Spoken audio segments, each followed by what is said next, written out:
이 시간 우리에게 주시는 하나님의 말씀은 신약 성경 요한복음 14장 25절에서부터 28절까지의 말씀입니다. 이 계시의 말씀을 봉독하는 중에 살아계신 하나님의 음성을 들으실 수 있게 되기를 바랍니다. 요한복음 14장 25절에서부터 28절까지의 말씀을 봉독합니다. 내가 아직 너희와 함께 있어서 이 말을 너희에게 하였거니와 보혜사 곧 아버지께서 내 이름으로 보내실 성령 그가 너희에게 모든 것을 가르치고 내가 너희에게 말한 모든 것을 생각나게 하리라. 평안을 너희에게 끼치노니 곧 나의 평안을 너희에게 주노라. 내가 너희에게 주는 것은 세상이 주는 것과 같이 아니하니라. 너희는 마음에 근심하지도 말고 두려워하지도 말라. 내가 갔다가 너희에게로 온다 하는 말을 너희가 들었나니 나를 사랑하였더라면 내가 아버지께로 감을 기뻐하였으리라. 아버지는 나보다 크심이라. 아멘.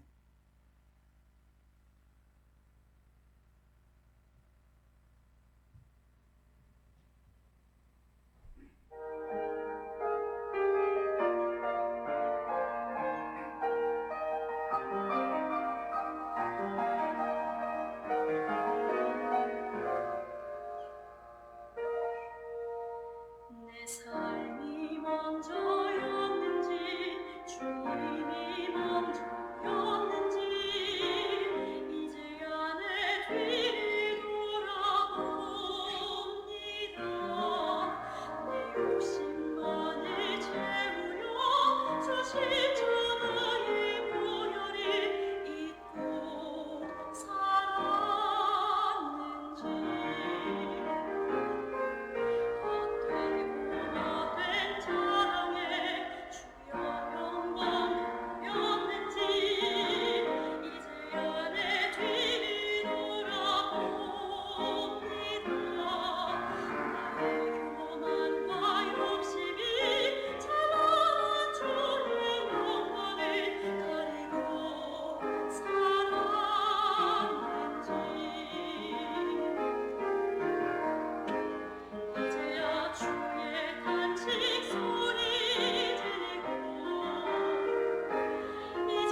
네, 먼저 알리는 말씀 드리겠습니다.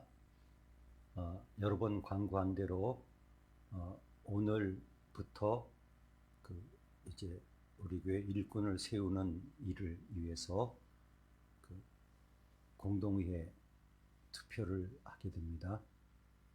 그래서 오늘 예배 마친 후에부터 투표가 시작됩니다. 성탄절 예배를 드립니다. 이번에는 성탄절과 1월 1일이 주일입니다. 오랜만에.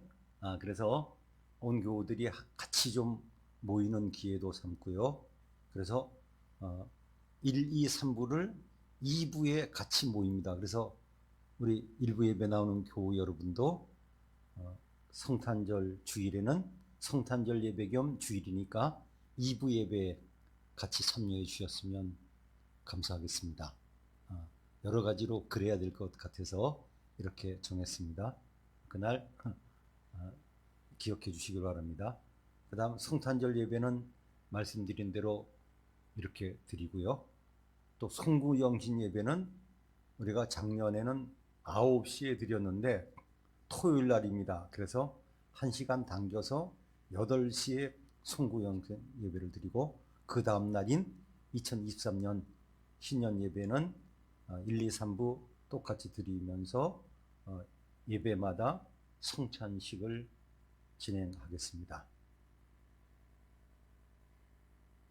네, 카렌다가 준비되어 있습니다. 특별히 제가 이번 카렌다는 저도 만들어 놓고 기분이 좋았던 건 아주 희귀한 사진이 표지로 되어 있습니다. 예수님께서 십자가 지시기 직전에 잠깐 가셨던 에브라임이라고 하는 도시가 예루살렘 북쪽에 있는데 신기한 것은 그 무슬림 사이에 이 동네 주민들이 거의 다 기독교인이에요. 참 신기합니다. 그 마을을 여러 번 갔지만 시간이 바빠서 입구만 들렸는데 이번에 제대로 갔더니 세상에 그 동네 센터에 예수님 동상이 세워져 있는 것을 보고 놀래가지고 찍어서 어떻게 보면 한국에 거의 처음 공개하는 것 같습니다. 그것을 표지 사진으로 되었습니다.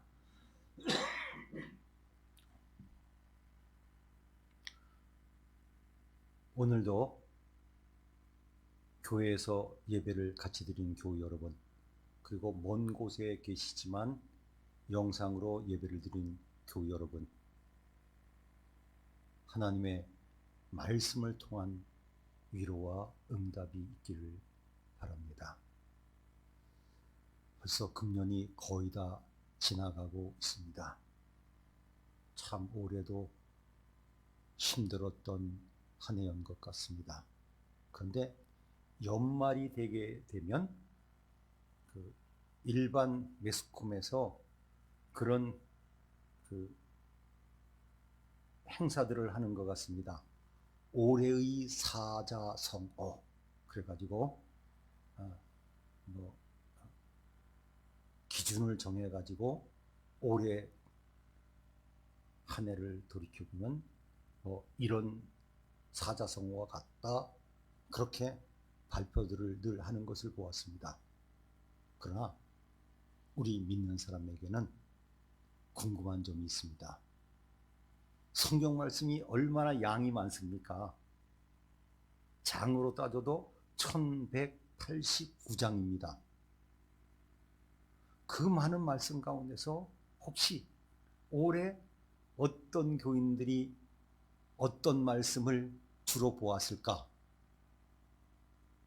그것을 또 연말마다 발표를 합니다. 올해 세계 최대의 성경 웹이라고 하는 유버전에서 자기들 기준으로 올해 기독교인들이 가장 많이 읽은 성경 무엇일까 발표를 했습니다. 역시납니다.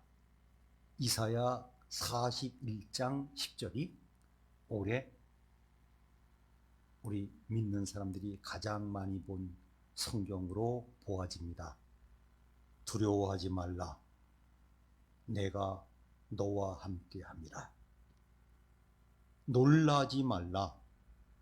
나는 내 하나님이 되니라. 올해도 정말 두려워한 일들이 많았습니다. 코로나가 끝나가는 줄 알았더니 세상에 지금 이 문명의 시대라는 이 시대에 러시아가 우크라이나를 공격하지 않았습니까? 아직도 전쟁은 진행 중입니다. 놀라지 말라. 올해도 놀랄 일들이 얼마나 많았습니까? 우리는 지금 성탄절을 앞두고 예수님을 다시 기다리는 마음을 갖는 대림절, 대강절을 지내고 있습니다. 신약 성경을 읽으실 때는 늘 이것을 염두에 두셔야 됩니다. 신약 성경의 뒷부분의 3분의 1에서 4분의 1 정도는 예수님의 마지막 한 주간은 주로 기록한 것이다. 오늘 읽은 이 말씀도 예수님께서 십자가 지시기 직전에 하신 말씀입니다. 13장에 보면 예수님께서는 세상을 떠날 줄을 알고 계셨습니다. 우리는 가끔 궁금합니다. 내가 언제까지 살 수 있나? 우리는 인류 역사상 가장 장수하는 시대에 살고 있습니다. 예수님은 이제 며칠 남지 않은 이 세상의 삶을 아시고 몇 가지를 하십니다. 먼저 제자들에게 섬김을 가르치기 위해서 발을 씻겨 주십니다. 그리고 가룟 유다에게 한마디 합니다. 내가 하는 일을 속히 하라. 다른 제자들은 무슨 얘기인지 알아듣지 못해요. 이건 예수님과 가룟 유다만 아는 얘기입니다. 나 넘기는 일 빨리 해라. 그 다음 베드로에게 내가 닭이 울기 전에 3번 나를 부인할 것이다. 제자들도 눈치가 있습니다. 예수님을 따라 6월절에 와가지고 엄청난 환영을 받기도 했지만 분위기가 묘하게 돌아가고 있는 거 알고 있습니다. 예수님이 계속 떠난다는 얘기를 하셨거든요. 점점 불안해하고 있습니다. 이럴 때 예수님께서는 오늘 14장 27절에 이 말씀을 하십니다. 나의 평안을 너희에게 준다. 이렇게 말씀하시고 있습니다. 그런데 내가 너희들에게 주는 평안은 세상이 주는 것과 같지 않다고 이야기합니다.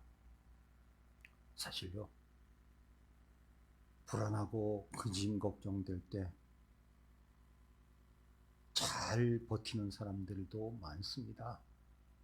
신앙이 없는 사람들도 편안하게 잘 지내는 경우도 많습니다. 욥이 고통을 당하면서 떠오른 생각이 있습니다. 나는 믿음으로 산다고 살았는데 가만히 옆에 보니까 하나님도 안 믿고 악하게 사는 사람들, 그런 사람들이 있습니다. 사실 그래요. 세상에 이렇게 보면요, 좋은 사람 많습니다. 그러나 나쁜 사람도 많습니다. 거기다가 나쁜 것보다 더 심해서 악해라고 하는 말을 듣는 사람도 있습니다. 분명히 욥의 시대도 있었습니다. 그런데 욥이 나는 믿음으로 산다 그러는데 지금 이유도 잘 모르고 당하고 있는데 왜 그 시대도 악인이 살아있고 장수하고 세력도 강합니까? 그 집은 편안해요. 하나님이 치지도 않아요. 사업도 잘 돼요. 자녀들도 잘 먹고 잘 삽니다. 그런데 욥은 알았습니다. 욥기 21장 13절에 보면 그들은 행복하게 지내다가 잠깐 사이에 수올로 내려간다. 수올이라고 하는 말은 지옥과 비슷한 개념의 장소로 이해하시면 됩니다. 그야말로 잘 먹고 잘 살고 편안하게 지내다가 어느 날 갑자기 지옥 같은 곳으로 내려가는 것을 봅니다. 시편 기자는 이렇게 이야기합니다. 그도 악인들이 잘 되는 것을 그 시대도 있었기 때문에 보았어요. 어떻게 저렇게 악한 사람도 잘 풀리지? 믿는 나는 힘든데. 그래서 악인들도 늘 편안하고 점점 재산은 늘어나는 것을 보았습니다. 즉 세상 사람들 중에서 믿지 않는 사람도 편안하게 잘 사는 사람도 예나 오늘이라 있다고 합니다. 저는 가끔 그런 생각을 해보는데 또 물어보고 싶은 질문이 있는데 사실은 이런 질문은 잘 하지 않습니다. 제가 그래도 한번 해볼까요? 걱정, 근심, 염려 되고 불안할 때 어떻게 하시나요? 대답하지 마세요. 네? 없는 분은 모르지만 걱정, 근심, 불안할 때 제가 지금 조금 이렇게 기침이 나오고 감기 기운이 있습니다. 그런데 뭐 겨울철이면 감기 걸리는데 요즘 감기 걸리면 많은 분들이 더 불안합니다. 아시죠? 이거 내가 코로나냐? 그리고 얼른 검색을 해봐요. 알지만 코로나의 증상 또 주위에다 물어봅니다. 이게 언제까지 이렇게 될지 모르겠어요. 그 다음 코로나와 감기와 독감의 차이, 이게 같이 오는 거 아닌가? 물론 뭐 방법이야 있겠죠. 저는 또 궁금합니다. 예수님 당시에 예수님과 같은 시대에 살았던 사람들은 걱정, 근심, 불안이 생길 때 어떻게 했을까?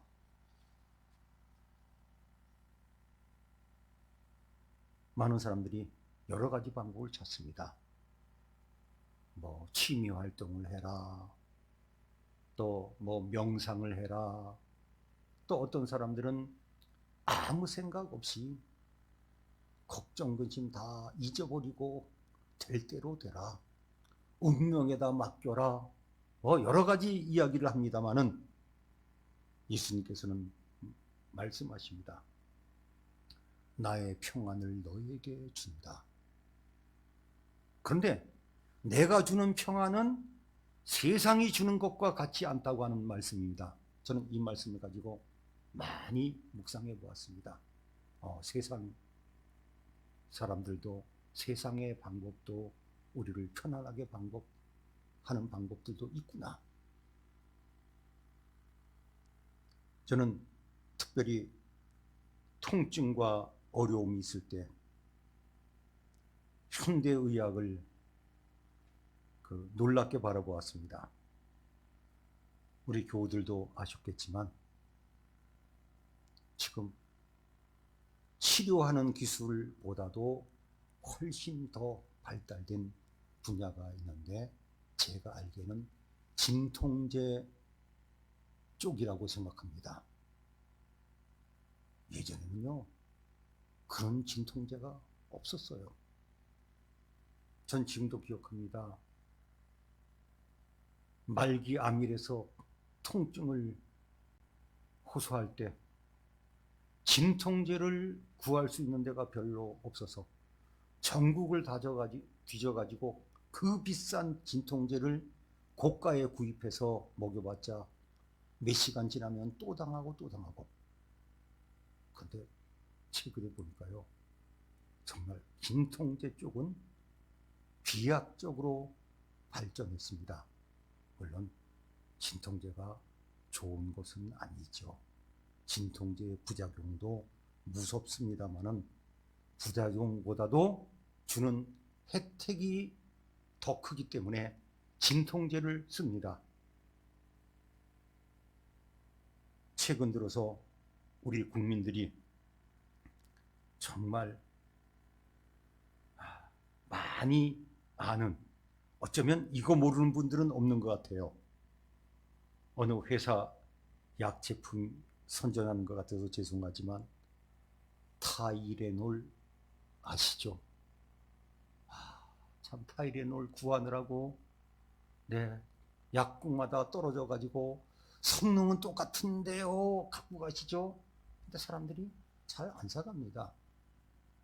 또 2통밖에 제한 판매를 해가지고 이곳저곳 구하러 가고 타이레놀 구하겠다고 약국 앞에서 줄 서고. 전 궁금합니다. 이 몇 년 사이에 우리 국민들이 먹은 타이레놀이 도대체 몇 알 정도 될까? 한번 꼽아보세요. 저도 여러 번 먹었죠. 감기로 인한 발열, 두통, 신경통, 근육통에 좋다. 그런데 기준이 있더라고요. 12살 이상만 먹을 수 있다. 그리고 이런 분은 먹을 수 없다. 정말 힘든 분들이요, 어렵고 힘들 때 진통제 처방도 제대로 못 받는다고 하는 겁니다. 손흥민 선수가 혹시 문제가 될까봐 진통제도 제대로 못 먹고 제한된 진통제만 먹었다고 하는 얘기를 듣고 뭉클했습니다. 자, 그런데 우리 마음에 근심, 걱정, 염려가 될 때 어떻게 하나요? 예수님은 제자들을 다시 보셨습니다. 예수님이 보시니까 제자들은 고아와 같아요. 사실로 지나간 3년 동안 제자들은 예수님을 따라다니고 예수님이 같이 계셨기 때문에 큰 문제 없이 잘 지냈습니다. 세상에 이럴 수도 있나요?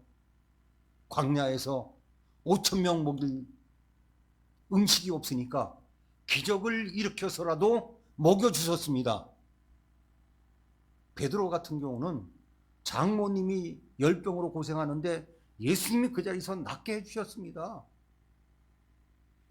갈릴리 바다 예수님 없이 배 타고 가다가 풍랑 때문에 고생할 때 예수님이 걸어오셔서 풍랑을 잠잠케 하셨습니다. 사실 그들은 예수님을 의지하고 살았습니다. 그런데 이제 예수님이 떠나셔야 합니다. 그래서 예수님은 내가 너희를 고아와 같이 버려두지 않겠다고 말씀하십니다. 우리 인간의 삶 중에서 가장 불쌍한 사람의 대명사가 무엇이겠습니까? 고아. 부모님이 안 계신 어린아이. 제 동기 목사님 중에서 유일하게 고아원 출신이 있었습니다. 예전에 같이 모여서 서로 얘기를 할 때 고아원에서 고생한 이야기를 들으면서 우리 모두 다 울었습니다. 바로 옆에서 겪은 이야기니까요. 예수님께서 말씀하십니다. 걱정하지 않아야 되는, 불안해야 되지 않는, 평안해야 되는 이유를 먼저 예수님은 내가 가면 보혜사 성령을 보내신다고 이야기합니다. 이 보혜사란 말은 우리를 정말 편안하게 만듭니다. 이 보혜사라고 하는 말은 헬라어에서 나왔습니다.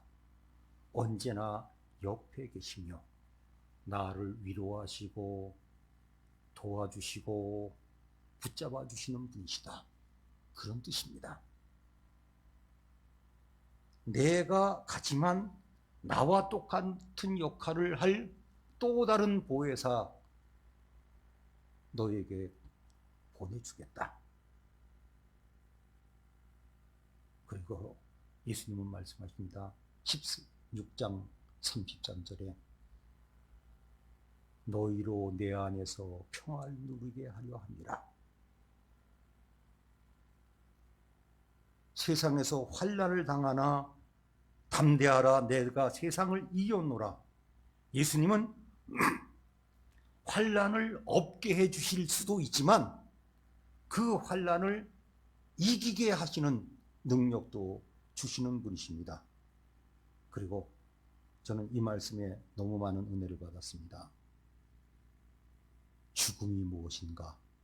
28절 오늘 읽은 말씀에서 예수님은 죽음을 이렇게 간단히 이야기했습니다. 내가 아버지께로 가는 것이다. 저는 이 말씀을 읽으면서 다시 한번 저에게 주시는 말씀으로 받아들이면서 그렇지. 아버지께로 가는 것이구나. 제자들은 예수님이 체포되고 십자가에 죽는 것, 사형당하는 것 겁냈지만 예수님 말씀하십니다. 내가 아버지께로 가는 것이다. 사실요, 죽음이 아버지께로 가는 것이라고 하는 것을 확신한다면 우리가 얼마나 마음이 편하겠습니까? 그러면서 예수님께서는 근심하지 말라고 말씀하시면서 적극적으로 근심 걱정될 때 처방전을 주십니다.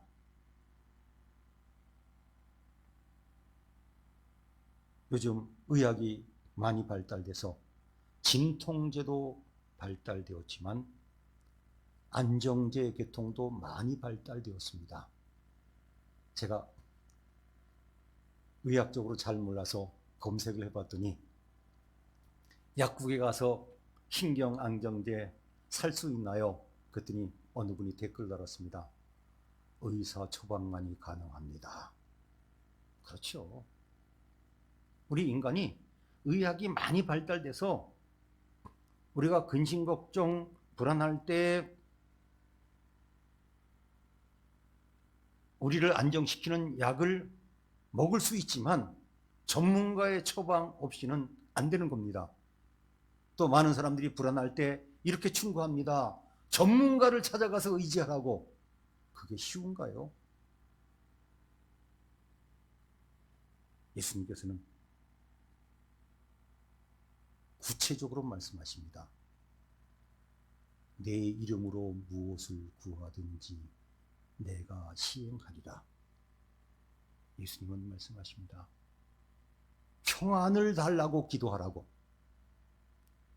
지금까지는 우리는 이렇게 생각했습니다.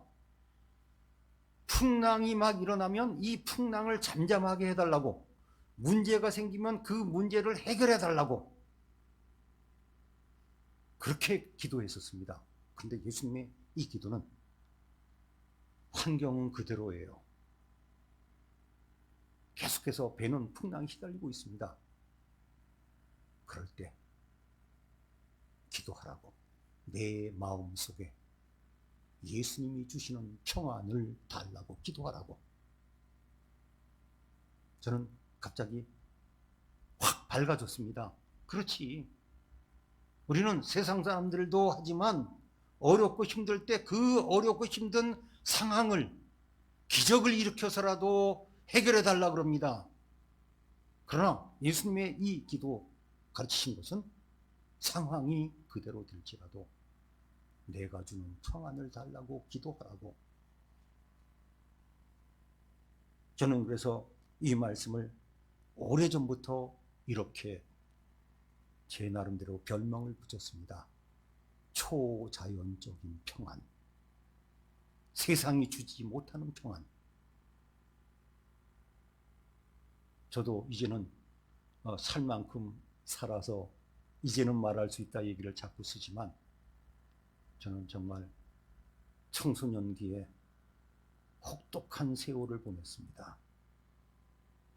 이렇게 생각해 보면 어떻게 그 험한 세월을 견뎠는가. 한때 어려웠던 때 도저히 견딜 수 없는데 나는 더 이상 인내심이 바닥났는데 상황은 전혀 바뀌어지지 않았습니다. 그러다가 갑자기 이 요한복음 14장 27절이 딱 생각났습니다. 그래서 저는 이렇게 구체적으로 기도한 적이 있습니다. 하나님, 말씀 주셨습니다. 예수님, 분명히 저는 아주 성경 구절까지, 저는 급할 때 성경 구절까지 근거로 대면서 마치 변호사들이 법조문 갖고 논쟁하듯이 저는 그런 기도를 하기를 좋아했습니다. 예수님, 요한복음 14장 27절에 말씀하시지 않았습니까?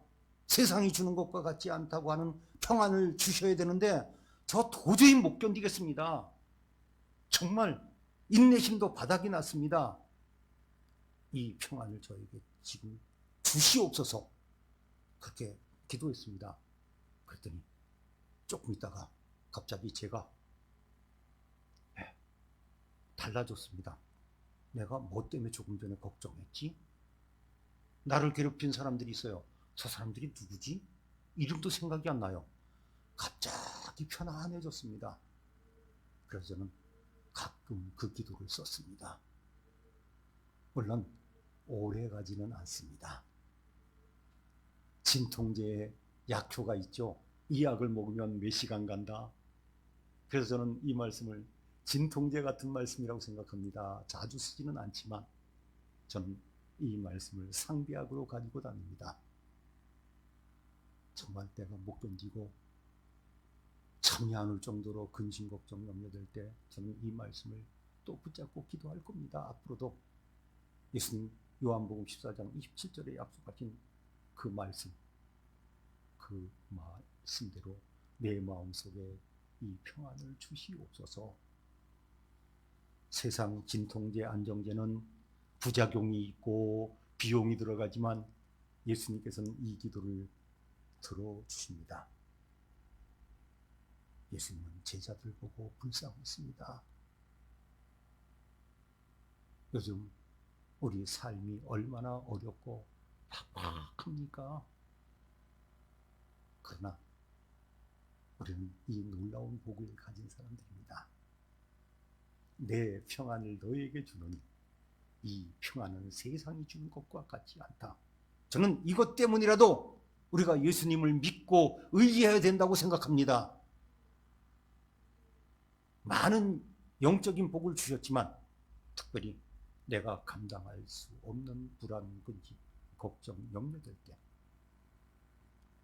예수님께서는 약속하셨습니다. 세상이 주는 것과 같지 않은 그 평안, 그 평안을 필요할 때마다 우리가 기도하면 주실 줄로 믿습니다. 우리는 이 놀라운 복을 받은 사람들입니다. 진통제 하나 먹으면 편안한데 부작용 때문에 안 먹는 미련한 사람도 가끔 있지요. 그때 의사들은 그럽니다. 플러스 마이너스 생각하면 마이너스보다 플러스가 크니까 드세요. 우린 전혀 부작용 없는 이 초자연적인 평안이 약속되어 그 약속을 믿고 살아가는 사람들입니다. 다시 한번 예수님의 말씀을 드립니다. 내 평안을 너에게 주노니 이 평안은 세상이 주는 것과 같이 아니하다. 기도하시겠습니다. 하나님, 올해도 어렵고 힘든 삶을 살았습니다. 앞으로도 어떻게 될지 알지 못하지만 예수님께서 저희들에게 주신 이 놀라운 평안이 있음을 다시 한번 믿기에 세상 사람들과 똑같이 근심 걱정 두려워하지 않고 살 수 있는 은혜를 주신 것을 감사합니다.